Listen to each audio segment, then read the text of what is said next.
Earlier today, I drew this cottage for another video. But while I was drawing it, I became very aware that there were all these choices that I was having to make about the amount of detail I wanted to include in my drawing and the way I would create that detail on my paper. And so I thought it would be interesting to draw this again 4 times, but making different choices about the amount of detail I include and to a lesser degree, the way I capture that detail. So let's start with the simplest drawing I did. Now, this one is very simple, but it's not unlike many drawings I see in the sort of simplification choices that have been made. Does it remind you of any of yours? And the question I'd like you to ask as you look at these 4 drawings is which one is closest to the sort of detail choice That you would have made. That's not necessarily saying you'd have drawn the actual images the same way I drew them, but for the amount of detail and the sort of detail that was chosen particularly, which one of these comes, do you think, closest to what happens in your work? Well, this is the first one.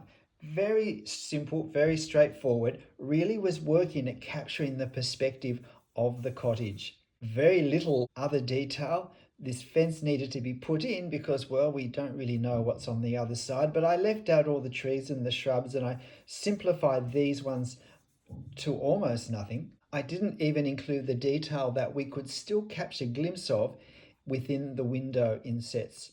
I simplified it to a dark space. I didn't worry about this tree up the top because that's not so necessary. And I didn't really worry about in here except in the most simplified way. But there's grass here, so I can draw grass, so I did some grass for that. I didn't worry about the shade or the shadows that we see.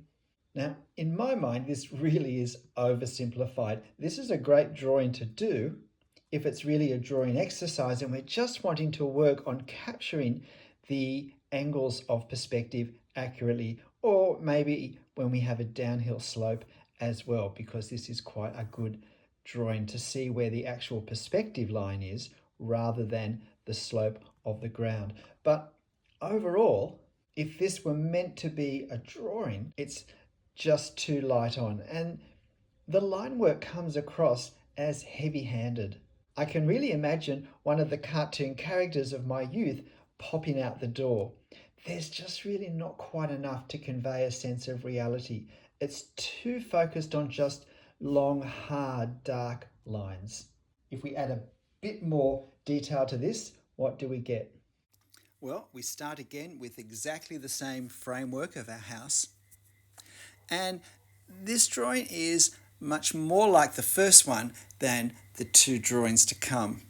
So it's a similar sort of approach, a quite significantly simplified way of thinking, of seeing, of drawing, but there are more details that we'll look at in a moment that are added and create, I think, a different effect to the one we got in the first drawing. Now, I printed the same starting point on 4 sheets of paper, which is the basic outlines of the house. And I've posted this basic starting point outline that I drew on my channel community page. So if you want, you can print off some copies of that, screenshot, print off some copies, and you can start experimenting with how much detail you want to apply quickly. This second one took me more like 7 minutes, 7.5 minutes to add to. I've included significantly more detail within the windows.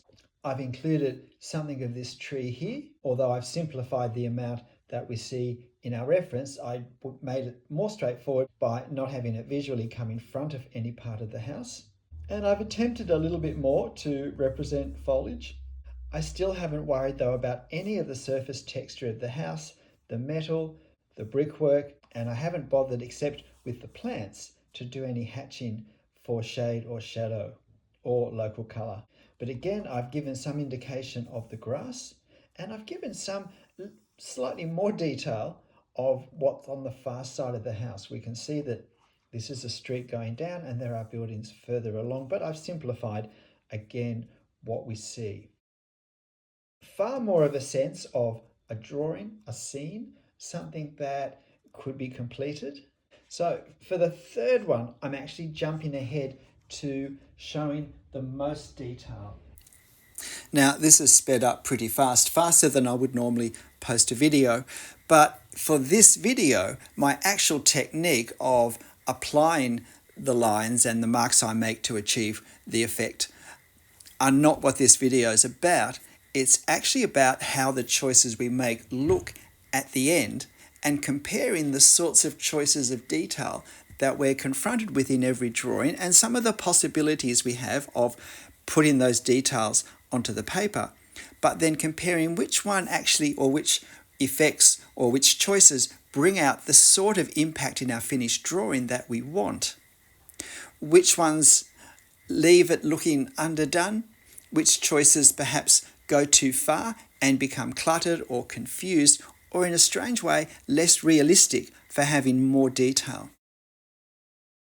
Here we have exactly the same starting point in 14 minutes of drawing, where I'm trying to draw a lot more detail. And the most obvious thing is, wow, there's a lot more ink on the page. So I've included a lot more of these trees.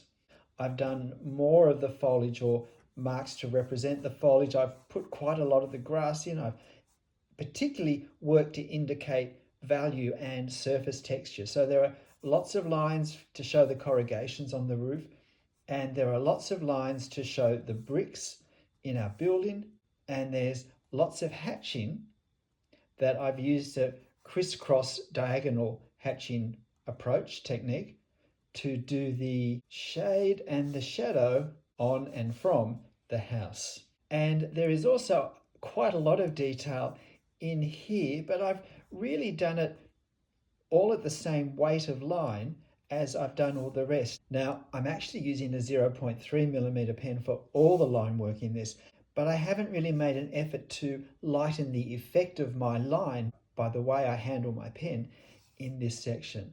And so it is as dark as this much closer section, which can be confusing if we're trying to create a sense of distance, and particularly a far distance as we have here.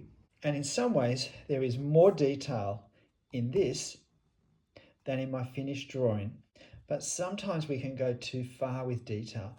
The question I always need to ask myself after I put shadow and some sort of representation of stonework or brickwork in a drawing, my question always is, does the effect of the lines of the marks I've just put on my drawing represent what we see at a glance?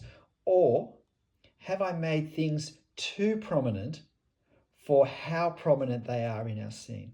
And in this scene, the box-like shape and the roof on top is clearly the overwhelming basic form.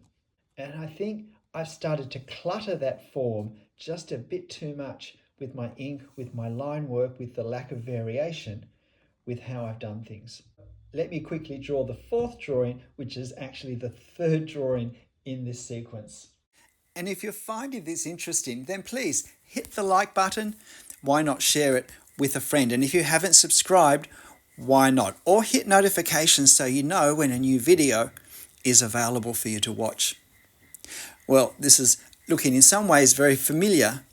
And as I've already said, of these four drawings, this one's going to be my personal favourite. But in a moment, I'll also compare this with the drawing that I did for the actual video I made of drawing this earlier. And that throws a fifth possibility that has a slightly different take on the choices I made as well into the mix. So I thought that was pretty interesting. So hang around till that.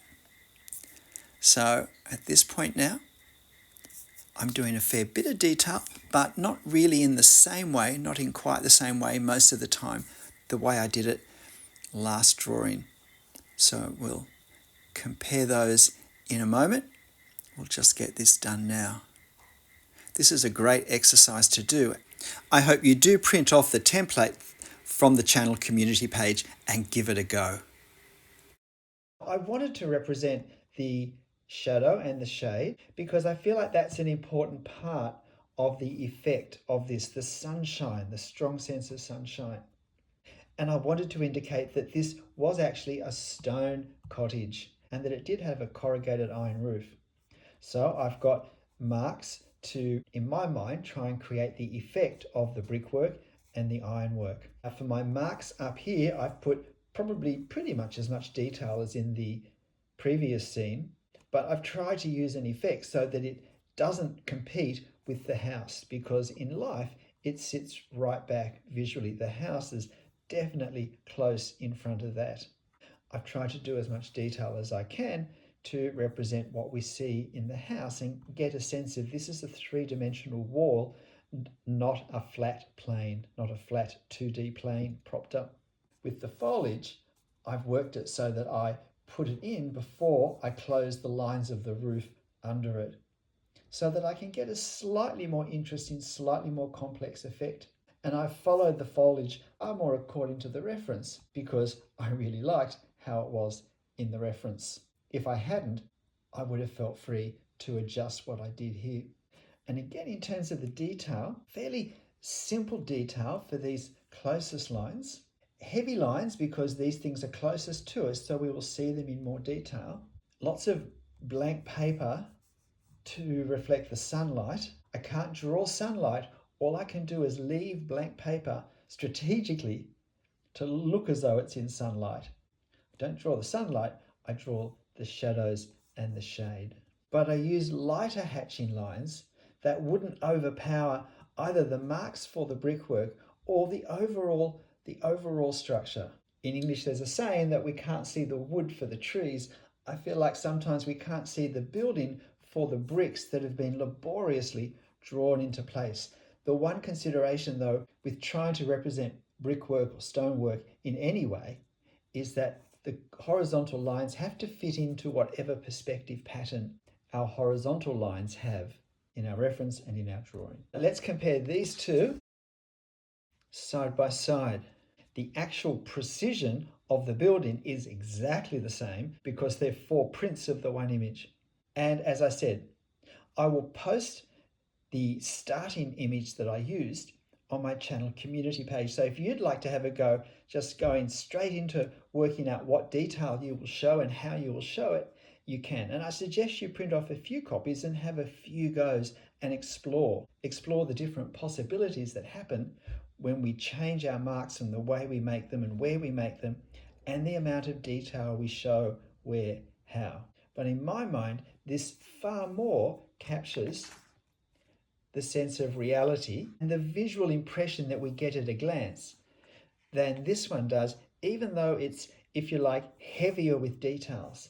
The details can get in the way of the actual subject. It's not about copying details exactly, it's about the effect that we want to create from our reference and what marks create that effect on paper. And if you're interested, this is the drawing I did for my original video where I had decided beforehand I wasn't going to add any of the value for shade or shadow, so I was going to be fairly non-committal as to where the sun is. And this, of course, therefore, is a fifth possibility of how we could choose to draw this. And the question is, which of these two do you prefer? The one I did first, or where I did try and capture the sense and the direction of the sunlight? And so here we have the four of them. More detail is not necessarily going to create a better picture. More line work is not going to necessarily create a more realistic view of our subject.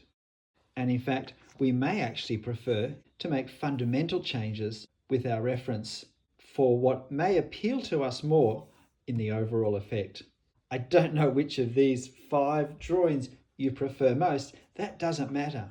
What it's about is being aware of the choices that we get to make and perhaps visually see something of the impact that the choices we make might have in our finished product. G'day, I'm Stephen Travers. Hope you found this really interesting and I hope you give it a go. As I said, you'll find my starting point for these on the channel community page, and you can start at that place too and explore the impact in your particular drawing style of adding more or less detail. But look, whatever you do, however you do it, make sure you have fun. I'll see you next time. Bye.